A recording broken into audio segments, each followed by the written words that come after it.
Shabbat Shalom, family. Shabbat Shalom. Kwam Yasharala. Hope y'all having a blessed Shabbat today. Like I said yesterday, I probably was going to make a video today, so I'm like, well, let's make a video today. We're going to continue reading in the Apocrypha. For y'all new people that's watching, reading out this book, the Apocrypha, okay, by Joseph Lumpkin, okay, by Joseph Lumpkin, okay. And this Apocrypha covers from 1st Esdras to the Shepherd of Hermas. And I had bought the Shepherd of Hermas not too long ago, the other book of it. I mean, not the other book, but the little miniature book. The Shepherd of Hermas is a good book too. So, and the Apocrypha I'm reading out of covers all those missing chapters out of the canon. Okay, who our enemies, decided what was canon and what was not. So our enemies took the books, out of the original 1611 King James version of the Bible because it exposed themselves. So, those y'all know about the Apocrypha because, they took the books out because it exposed who they were. So, our enemies. Anyway, we're going to continue reading in 2nd Maccabees. We finished 1st Maccabees I think it was last week. And it's a good one. 2nd Maccabees is good. There's actually 4 books of Maccabees. So, you got the 2nd book, you got the 3rd and 4th book left. So, we got a little ways to go. But very detailed information that's going to help you understand a lot what was going on in the first 66 books. So, we're going to get into that. So, if you got the Apocrypha, I'm in 2nd book of Maccabees. Chapter 1, okay? 2nd Maccabees chapter 1. If you got this book, then I'm in on page 129. Okay. So last time we was talking about how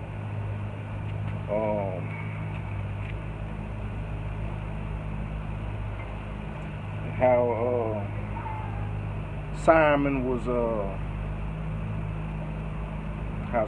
was set up, him and his sons, and they was killed. And you had John, he started to come up,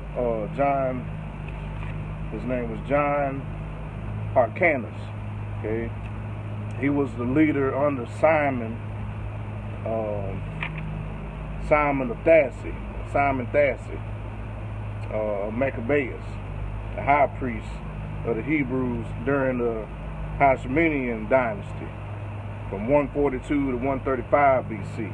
Okay, so after Simon died, you had John of Hyrcanus became high priest. Okay, we was reading how Simon got set up and got killed along with his sons. From the king of Egypt, I believe it was. Yeah, the Potomac king. So, Potomac king had came up and set Simon up when they was at they was getting a couple of drinks and whatnot at a banquet, and they got smoked. So John took over as high priest, and he did some remarkable things. So this is where we left off with Brother John. It says, Brother John, it says in 1st Maccabees, this is chapter 16, verse 20, talking about John. It says, and he sent other men to Gaza to do away with John, the same Potomac king who was going after him. And it says, and he sent letters to the captains asking them to come to him so that he might give them silver and gold and gifts. And he sent other men to take possession of Jerusalem and the temple hill. But someone ran ahead and reported to John at Gaza that his father and brothers had perished, because they had pretty much dealt treacherously with him. Wait till he got, full of some drink and killed them boys. And he said, John and his father Simon and his brothers had perished, and that he had sent men to kill John also, to kill you also. It says, and when he heard this, he was greatly shocked, and he seized the men who came to destroy him and killed them, for he had found out that they were seeking to destroy him. And the rest of the acts of John and his wars, and the brave deeds which he had did, and the building of the walls which he built, and his achievements, behold, they are written in the chronicles of his high priesthood, from the time he became high priest after his father. Okay, so that's what we're dealing with, when they were steady building the walls of the second temple. Okay, so now let's get into the second Maccabees. Okay, chapter 1, verse 1, it says the Jewish brethren. This is a letter he sent. Okay, to the Jews, sending a message to the Jews in Africa, in Egypt. Okay?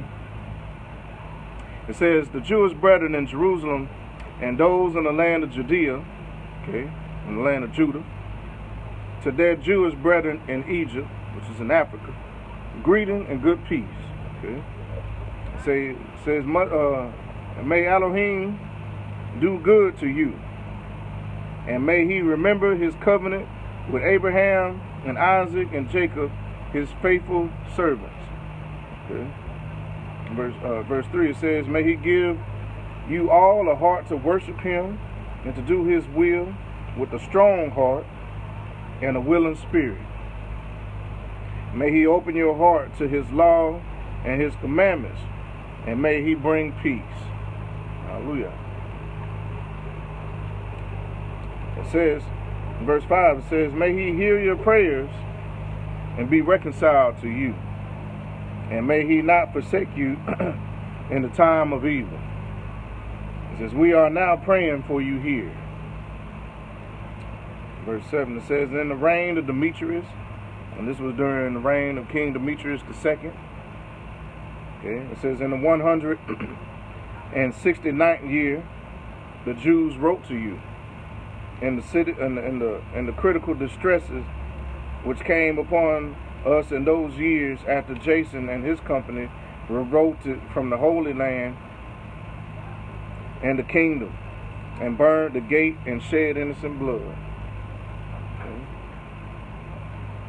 It says, we besought the Lord, the Lord Yah, and we were heard, and we offered sacrifice and cereal offering, and we lighted the lamps, and we set out the loaves.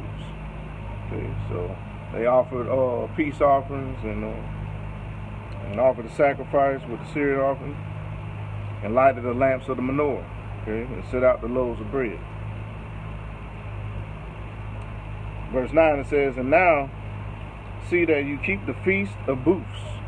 Okay, the feast of booths in the month of Chislev. Now the feast of booths is what they call the Feast of Tabernacles. Okay, which is next month, starting on I believe the 15th of next month. No, the 17th of next month, which is the 15th day of Tishri. Okay, so next month starts the Feast of Tabernacles. Okay, and so he's saying in verse 9, 2 Maccabees chapter 1 verse 9, it says, and now see that you keep the Feast of Booths, or the Feast of Tabernacles, in the month of Chislev. Okay, so the Feast of Tabernacles for this year is in the month of Tishri. Okay, next month in October. The month of Chislev would have been in around December. Okay, November, December time frame. Okay. Actually, it would have been in December. It would have been around December the 25th. Okay. During this time, during this year. Okay. During the year, the 180th year. According to the Hebrew calendar. See, we going by the Gregorian calendar. He went by the Hebrew calendar. See? So this month right here would be the 6th month of the Hebrew calendar. This month. And next month will be the 7th month of the Hebrew calendar. Okay? So remember that you might want to search on that when trying to keep these feast days and keep the law as far as is written in the book of Leviticus. And the book of Leviticus and Deuteronomy and so forth, on when to keep these feast days and how we ought to keep them on which day. I know man got it already set out with their calendar, but it's good to read up on it and find out what days the Most High said to keep them on. Because men done changed around dates and added their own pagan holidays to the calendar. They added their own many holidays and all this stuff that the Most High ain't told us to keep none of that. He told us to keep very specific dates, which was the Passover, the feast of the blowing of the trumpets, the Feast of Tabernacles, and the Feast of Fire, which what we call Hanukkah. So these days he told us to keep these major days. He tells us to keep all these other holidays they coming up with. Ain't nobody about to do all that. They got holidays for every month. Just like the Americans do using the Gregorian calendar. But I'm going to go by what the book say. And the dates that the book say to keep. Okay? And you can find them dates on... you can find the feast days in the book of Exodus, chapter 34. And you can also find the feast days in the book of Leviticus, chapter 23. Okay, and I suggest y'all read Leviticus chapter 23 and Exodus chapter 34.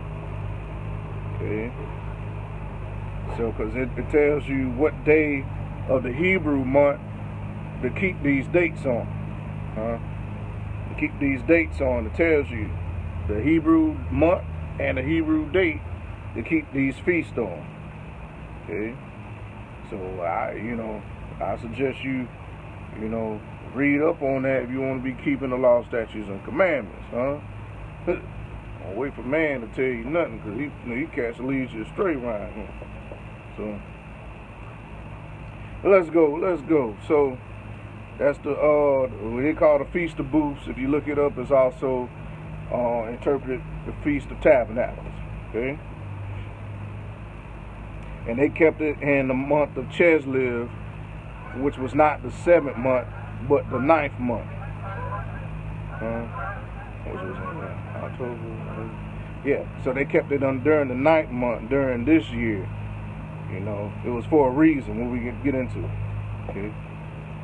It says, now I see that you keep the Feast of Tabernacles, or the Feast of Booths, in the month of Chislev, which would have been in the month of December. Okay. Which would have been what we call today the Sukkot, the Feast of Tabernacles. Okay, in the 180th year.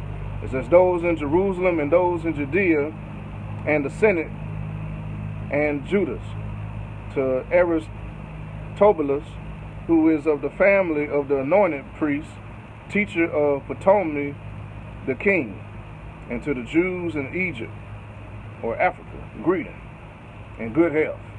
Okay? It says, having been saved by Yah out of the grave dangers, we thank him greatly for taking our side against the king. Hallelujah. It says, for he drove out those who fought against the holy city. It says, for when the leader reached Persia, Talking about Antiochus of Ephraim. Old Antiochus, King Antiochus. It says, when the leader reached Persia with the force that seemed irresistible, they were cut to pieces. They were cut to pieces in the temple of Nani by a deception employed by the priest of Nani. It says, for under the pretext of intending to marry her, Antiochus came to the place together with his friends. And who was they trying to marry? Remember, they was trying to marry what was her name? Not left. I was trying to marry old. What's her name? Not on my tongue too. Let's see if I can find.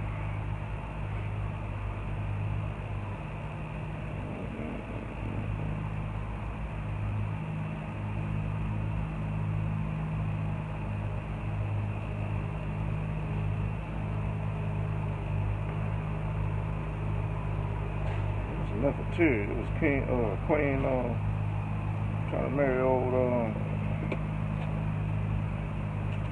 man. What was that?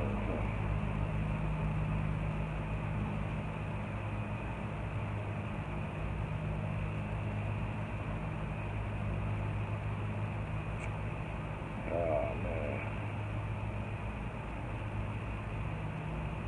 Anyway, we'll find here a little bit. What was that name? The old Egyptian queen. Not Nefertiti, but I can't think of that right now. But anyway, they was trying to marry the Potomac queens, the daughter of the king. And they was going back and forth and fighting between the Romans and the Greeks. I forget her name right now.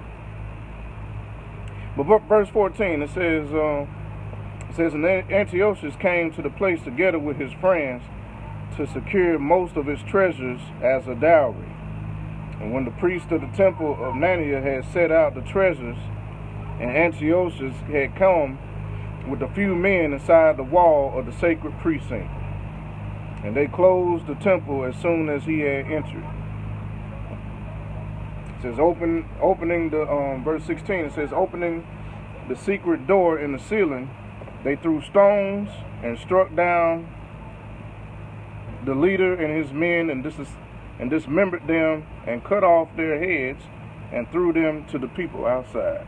Man, well, they weren't playing. They weren't playing at all.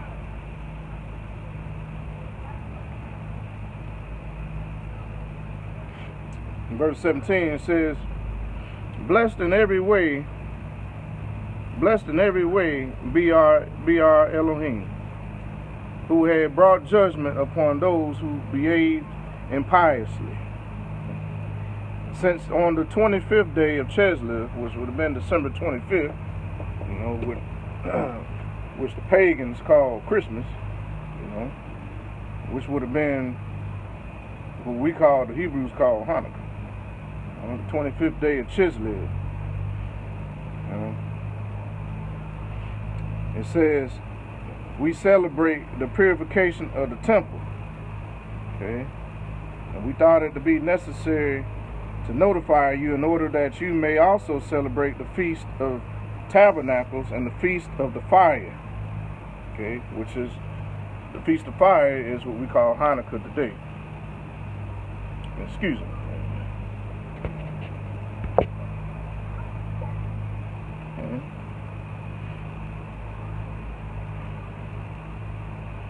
It says, in the Feast of Fire given when Nehemiah, who built the temple and the altar, offered sacrifices. Okay? So the Feast of Booths is what they call the Feast of Tabernacles. Feast of Fire, what we call Hanukkah today. Okay?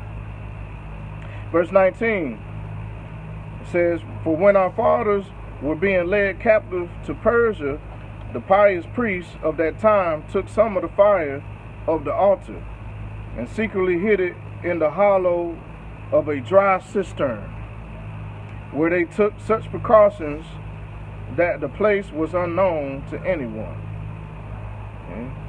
So this fire that they used during this feast of fire was some sacred fire.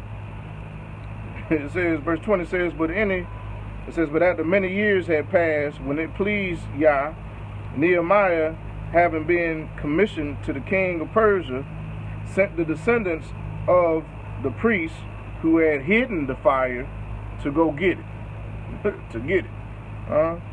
So this fire had been burning for years. This was some sacred fire of the Most High.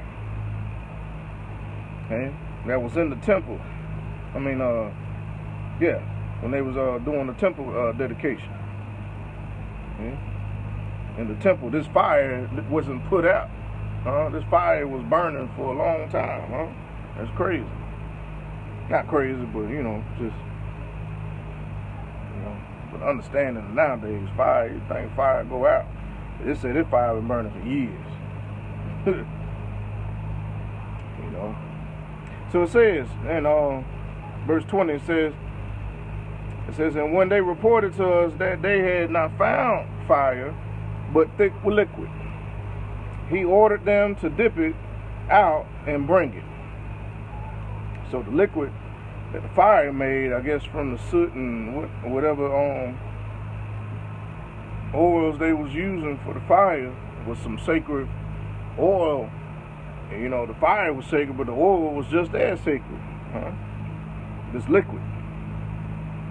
Verse 21, it says, and when the materials for the sacrifices were presented, Nehemiah ordered the priests to sprinkle the liquid on the wood and what was laid upon it. It says, and when this was done, and some time had passed, and the sun, which had been clouded over, shone out, a great fire blazed up. So you didn't tell me that whatever the sacred fire, the oil or the liquid that it made from it, after many years of burning, as soon as the sunlight hit it, it sparked back on fire. That's the everlasting fire right there. Can you imagine that? So he's saying, a great fire blazed up. It says, so that all marveled. It says, and while the sacrifice was being consumed, the priests offered prayer, and the priest and everyone. Jonathan led, and the rest responded, as did Nehemiah. Nehemiah building the wall. Nehemiah. Verse 24, it says the prayer was to this effect. So this is the prayer. It says, oh Yah, our Elohim, creator of all things, who are all-inspiring and strong and just and merciful, who alone art king and art kind, who alone art bountiful, who alone art just and almighty and eternal, who do rescue Israel from every evil, who didst choose the fathers and consecrate them. Accept this sacrifice on behalf of all the people of Israel, all thy people Israel, and preserve thy portion and make it holy. It says, gather our scattered people, set free those who are slaves. Gather together our scattered people, set free those who are slaves among the Gentiles. This was a prayer now. This was the prayer. Prayer to Yah. It says, look upon those who are rejected and despised, and let the Gentiles know that thou art our Elohim. It says, afflict those who oppress and are insolent with pride. So this is the kind of prayers we need to be praying. It says, afflict those who oppress and are insolent with pride. Plant thy people in thy holy place, as Moses said. And then it says, verse 30 says, then the priest sang the hymns. And when the materials of the sacrifice were consumed, Nehemiah ordered that the liquid that was left should be poured upon large stones. So whenever the fire went out and this liquid, this oil went out, they poured it upon other stones. It says, and when this was done, a flame blazed up. So this liquid was a fiery liquid. I mean, it was like some, it was, I can't explain it. I can't really explain it, but if you was explaining it, it'd be almost like some, what they call it, what that kind of fire is that they be using. I can't even think about it.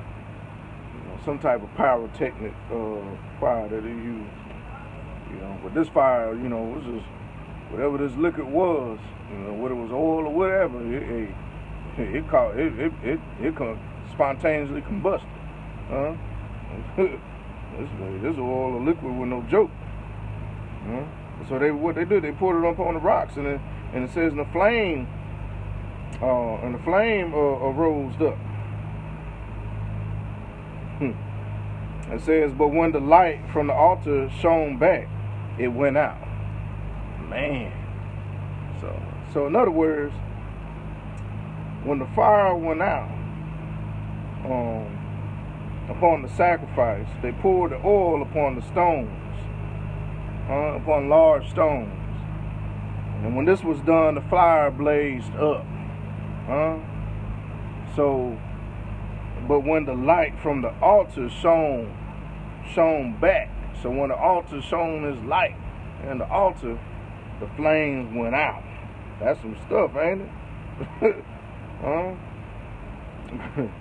Verse 33, it says, when this matter became, when this matter became known, it was reported to the king of the Persians, that in the place where the exiled priests had hidden the fire, the liquid had appeared, with which Nehemiah and his associates had burned the materials of the sacrifice.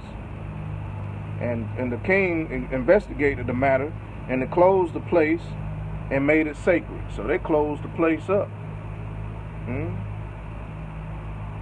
So in other words, when the light from the altar didn't shine, there was a fire ablaze. Almost like, like he put those seraphims, them angels, by the Garden of Eden with their sword of fire, they turned each and every way. It was like a protection of the altar. And whenever the light hit the altar, the fire went out. So they had closed the place up. You say the king had enclosed the place, sealed it up, and made it sacred. Man. Verse 35, it says, and with those persons whom the king favored, he exchanged many excellent gifts. And Nehemiah and his associates called this Nephthah, which means purification. But by most people it's called naphtha. Called naphtha. 2 Maccabees chapter 2. Verse 1, it says, one finds in the records that Jeremiah the prophet ordered those who were being deported to take some of the fire, as has been told. To take some of the fire, as has been told. And that the prophet, after giving them the law, instructed those who were being deported not to forget the commandments of Yah. And what we call that fire today, that light today. Remember we was talking about the 5 wise versions, the 5 foolish versions. It was all versions, right? And the 5 wise had they lamp, and they trimmed their lamps. They had their fire, but the other ones had their lamp and had oil, but they ain't had their fire, They had to go get some, and that fire was the name of Yah, The name of Yah they didn't have. They didn't have the name of Yah, So whenever Yah appeared when the Spirit of Yah appeared on the altar, guess what? The flame went out. And when it was gone, there was a flame covering the altar. So he told what? So he's telling, so in 2 Maccabees chapter 2, when he's saying that Jeremiah the prophet ordered those who were being deported, being taken away from the land, to take some of the fire, take some of that fire, that fire, the name of Yah, because they ain't had the liquid was in the temple.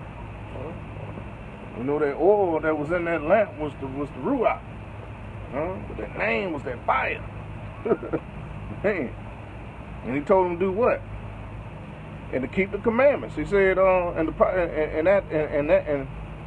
it says, verse 2, it says, and that the prophets, after giving them the law, giving them the Torah, instructed those who were being deported not to forget the commandments of Yah, nor to be led astray in their thoughts upon seeing the gold and silver statues and their adornment, not to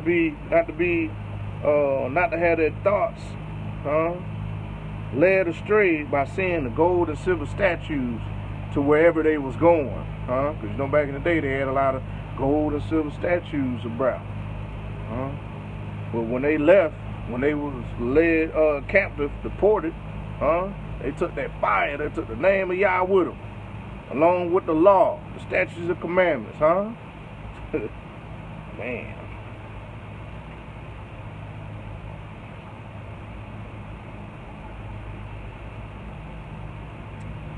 It says, and what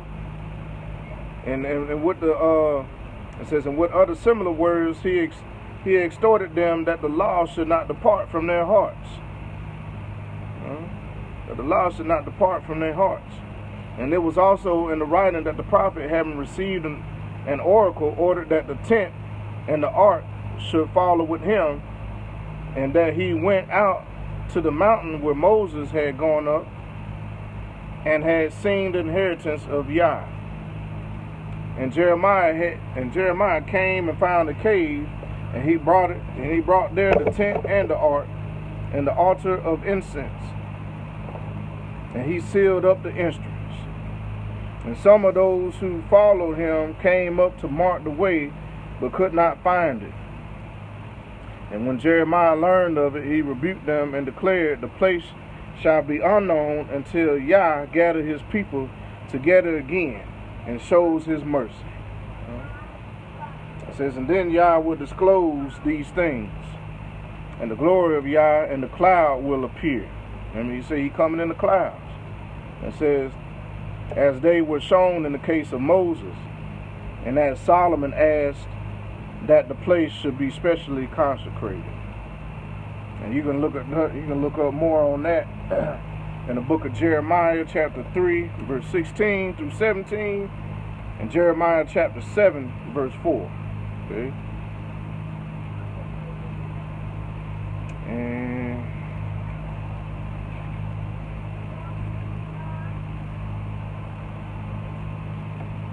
let's see. Verse 9, it says, and it was also made clear that being possessed of wisdom, Solomon offered sacrifice for the dedication and the completion of the temple. And just as Moses prayed to Yah, and fire came down from heaven and devoured the sacrifices, so also Solomon prayed, and the fire came down and consumed the whole burnt offerings. And Moses said they were consumed because the sin offering had not been eaten. And likewise, Solomon also kept the 8 days. The 8 days of the what? Of the feast, of the tabernacles. You can read more on that with Solomon and Moses and Solomon in Leviticus chapter 9, verse 24, and 2 Chronicles chapter 7, verse 1. And I think I'm going to leave it there for today. I'm not going to keep you long, so I got to go do something else real quick. So. But with that, I say Shabbat Shalom. Y'all have a blessed day today, and may y'all keep y'all in all y'all ways. Shalom.